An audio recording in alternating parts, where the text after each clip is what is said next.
Welcome to some and welcome back to a few. I ramble review, it's what I do, and today I'm here with a fiction book called The Savior's Champion by Jenna Marassi.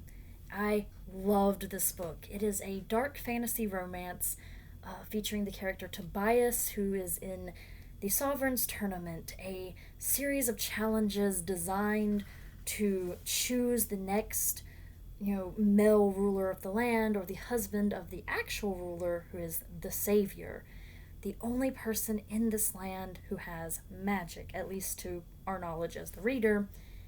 She is a gift from the gods to this land, and she is one in a long line of saviors, each of whom will have a daughter who will be the next savior. And we are led to believe, and it is my understanding that it is true, that every time the savior comes of age, that the new husband or sovereign is chosen through the Sovereign's Tournament. This isn't just something that came up just now kind of deal. I thought that was kind of interesting.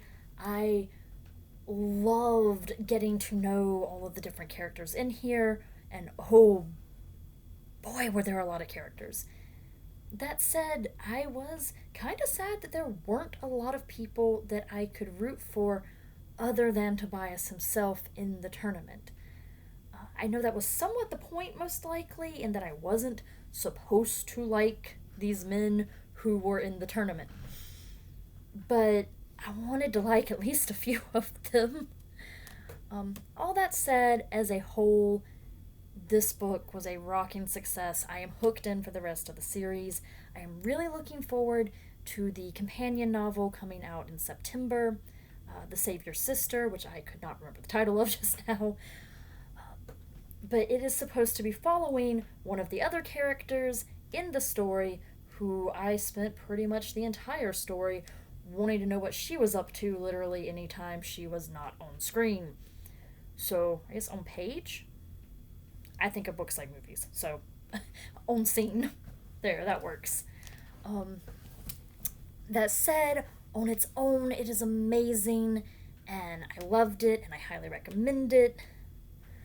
There is only one major trigger warning I can think to give that was not included by the person who recommended the story to me. There is a scene within the story of a non-consensual kiss where a female kisses a male without his consenting to the kiss. It is definitely shown to be a despicable act, and it is definitely shown that the fact she would have pushed the situation further is also very bad. We are not supposed to like this character or to approve of the act. That said, I know reading of it, even in a character who we are supposed to understand as doing a bad thing, can be really difficult for some people, and I do want to put that trigger warning out there. Beyond that, there are the stated trigger warnings that everyone puts out there with it. This is dark fantasy. There is gore. There is death. There are questionable family dynamics. But if none of that is going to bother you, if you can dive right into a story with those elements, it is well worth the read. My first read through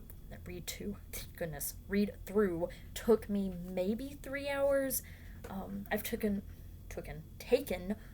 I'm just not able to talk today apparently, but I've taken a lot longer on rereads as I looked for more details, especially involving one of the twists near the end that I won't give away, even though I do think it is very, very heavily hinted at throughout the story. I think we were supposed to figure it out before it's revealed.